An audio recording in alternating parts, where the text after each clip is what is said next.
मुर्दाबाद। केंद्र सरकार मुर्दाबाद मुर्दाबाद मुर्दाबाद। मोदी सरकार हाय हाय हाय हाय हाय हाय। अग्निपथ योजना वापिस लो वापिस लो वापिस लो। अग्निपथ योजना वापिस लो वापिस लो वापिस लो। केंद्र सरकार मुर्दाबाद। खबरों के माध्यम से हमसे जुड़े रहने के लिए YouTube पर हमारे चैनल को सब्सक्राइब करें और बेल आइकन को दबाकर घंटी बजाएं। केंद्र सरकार की अग्निपथ योजना के खिलाफ सोमवार को भारतीय राष्ट्रीय कांग्रेस द्वारा आहूत भारत बंद को सफल बनाने के लिए कांग्रेस पार्टी की ओर से विभिन्न राज्यों में विरोध प्रदर्शन निकाला गया। एक तरफ जहां दिल्ली के आसपास के कई स्टेशनों पर यूथ कांग्रेस के कार्यकर्ताओं ने रेलवे पटरी पर बैठकर रेल यातायात को ठप कर दिया, तो वहीं उत्तर प्रदेश और हरियाणा में सड़कों पर पैदल मार्च कर कांग्रेस कार्यकर्ताओं ने सरकार के अग्निपथ योजना का जमकर विरोध किया। दिल्ली में अग्निपथ योजना के विरोध में जंतर मंतर पर धरने पर जाते हुए युवा कांग्रेसियों को दिल्ली पुलिस ने कोंडली बॉर्डर पर रोककर गिरफ्तार किया। अग्निपथ योजना के खिलाफ दिल्ली के जंतर मंतर पर छत्तीसगढ़ के मुख्यमंत्री भूपेश बघेल, कांग्रेस नेत्री अलका लांबा सहित कई कांग्रेसी नेताओं ने केंद्र सरकार की नीतियों पर जमकर हमला बोला। किस प्रकार से नोटबंदी लाई गई, किस प्रकार से जीएसटी लाया गया, किस प्रकार से लॉकडाउन करके करोड़ों करोड़ लोगों को बेरोजगार किया, महंगाई का वार, बेरोजगारी का वार और राफेल का घोटाला, इस सब को आपने देखा।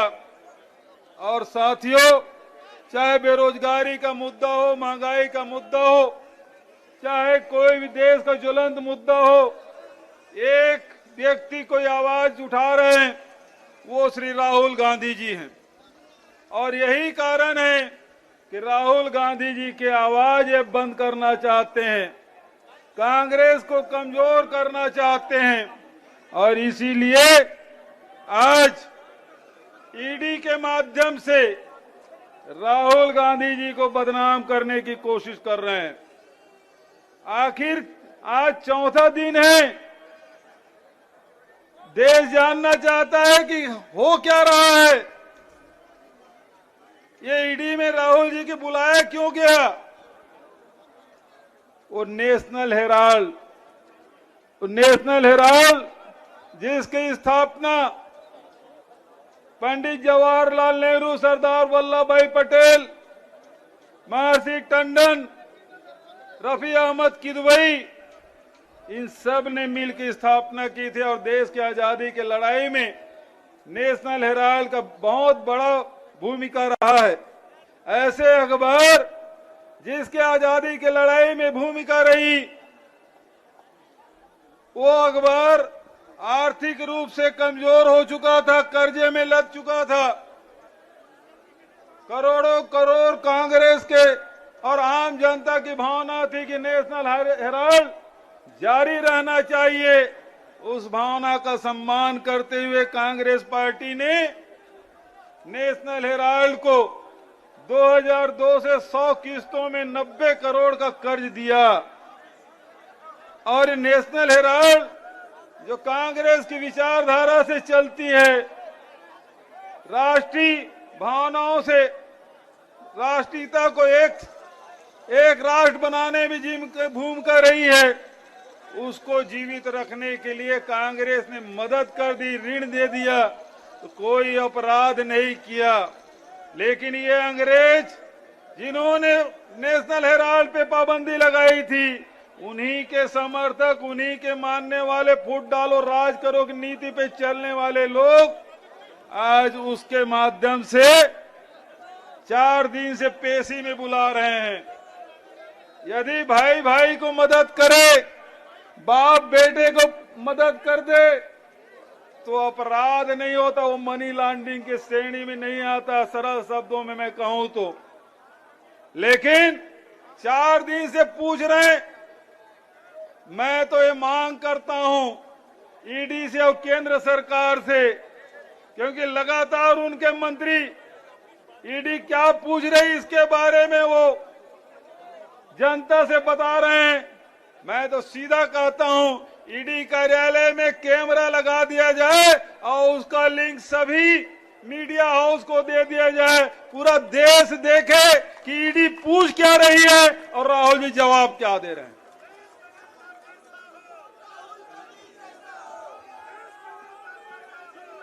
इनका एकमात्र उद्देश्य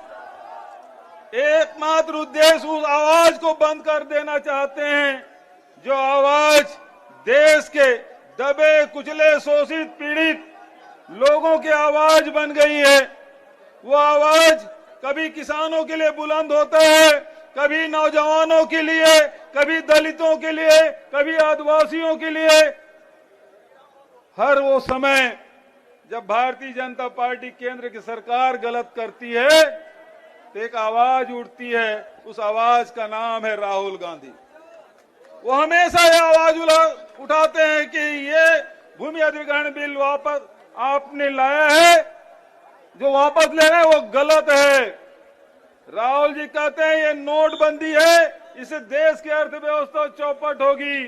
उन्होंने कहा ये जीएसटी लाए हैं, वो गलत तरीके से लाए हैं, इससे अर्थव्यवस्था को नुकसान होगा। आप तीन काले कानून लाए, उस समय भी राहुल गांधी बोले थे कि इसको वापस लेना होगा। और आज फिर से राहुल जी कह रहे हैं ये अग्निपथ अग्निवीर की भर्ती कर रहे हैं, ठेका में जो दे रहे हैं सेना को, इसको वापस लेना होगा, ये राहुल जी बोले हैं। और सच में हिंदुस्तान के जो सीमाओं की रक्षा करने वाले सेना है उसके साथ अपमानजनक जो व्यवहार कर रहे हैं, उसकी जितनी भी निंदा की जाए वो कम है। बिहार जल रहा है, उत्तर प्रदेश जल रहा है, उसकी लपटें हरियाणा और दक्षिण तक के पहुंच रहा है। आज पूरा नौजवान उद्वेलित है, उनका भविष्य खतरे में है, देश की सीमाएं खतरे में हैं, हमारी सुरक्षा खतरे में है। और इस देश को हमारे पूर्वजों ने आजादी नहीं दिलाई। महात्मा गांधी के नेतृत्व में जहां आजादी मिली, सरदार वल्लभ भाई पटेल के नेतृत्व में सारे रियासतों का एकीकरण किया गया।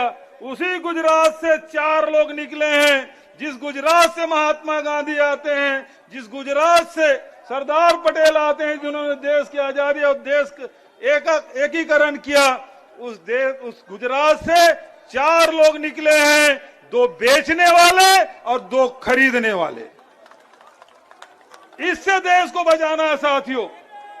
मैं बहुत ज्यादा और न करते हुए, बहुत सारे वक्ता हैं, लेकिन जिस प्रकार से यहाँ के नौजवानों के साथ छल किया गया है, उसे अपमानित किया जा रहा है। उन कहते हैं कि आओ जब रिटायर हो गए 4 साल की उम्र में, बड़ी जवानी में जब रिटायर हो जाओगे तो हमारे यहाँ चौकीदारी करना। ये सबको चौकीदार बनाना चाहते हैं। इनकी नियत स्पष्ट है, देश में कोई समृद्ध न हो, कोई सुख से जीवन यापन न करे, सब चौकीदार बने। ये इनकी नियत है और इसको होने नहीं देना है। इन्हीं शब्दों के साथ एक बार जोरदार आप नारा लगाएंगे, कांग्रेस पार्टी, सोनिया गांधी, राहुल गांधी, हर जोर जुल्म के टक्कर में, हर जोर जुल्म के टक्कर में पहले लड़े थे गोरों से, पहले लड़े थे गोरों से। जय जय, जय जय। आके और पूरी तरह से तानाशाही स्वरूप में आ गया है। मुझे तो लगता है हिटलर का सारा इतिहास इसने पार कर लिया। हुडा साहब बड़े गांव की भाषा में समझा रहे थे, हिटलर ने भी ऐसा ही एक संस्था बनाया था, उसका नाम था खाकी। सेना के बीच में उसने बनाया था। मोदी हिटलर की राह चलेगा तो हिटलर की मौत मरेगा, ये याद रख लो मोदी। ये देश कांग्रेस पार्टी शहीदों की परंपरा की पार्टी है। माता की, भारत माता की। साथियों, आज आप सभी यहाँ पर उन करोड़ों युवाओं की उम्मीद बनकर यहाँ पर आए हैं जो देश में आज आंदोलित है। आज करोड़ों युवा हमें धन्यवाद कर रहा है हमारे नेता राहुल गांधी जी का धन्यवाद कर रहा है। जब राहुल जी ने फैसला किया कि कल वो अपने जन्मदिन का जश्न नहीं मनाएंगे, उन करोड़ों युवाओं के दर्द में खड़े रहेंगे, वो युवा को हिम्मत बनती है। श्रीमती सोनिया गांधी जी आज अस्पताल में है। आज अस्पताल से श्रीमती सोनिया गांधी जी पत्र लिखती है।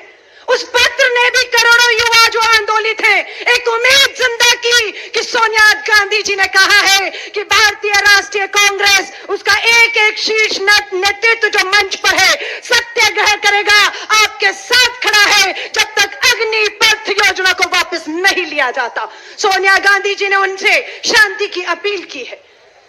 प्रियंका गांधी जी ने मार्च के महीने में, याद रखिएगा, प्रियंका गांधी जी ने मार्च के महीने में देश के रक्षा मंत्री को पत्र लिखकर आगाह कर दिया था कि ये बेरोजगारी, ये रुकी हुई सेना की भर्ती एक दिन इस देश में आग लगा देगी। इसकी गंभीरता को समझिए। उन्होंने समझा नहीं। हमारे मंच पर केसी वेणुगोपाल जी बैठे हैं। मुझे नहीं मालूम केसी वेणुगोपाल जी, ये आप बताइएगा कि आपने देश के जो हमारी पार्लियामेंट की संसदीय कमेटी है, उस संसदीय कमेटी डिफेंस को लेटर आपने लिखा है, मांग की है कि तुरंत संसद की जो रक्षा के मामलों की कमेटी है बुलाकर चर्चा की जाए, ताकि देश को गुमराह किया गया है।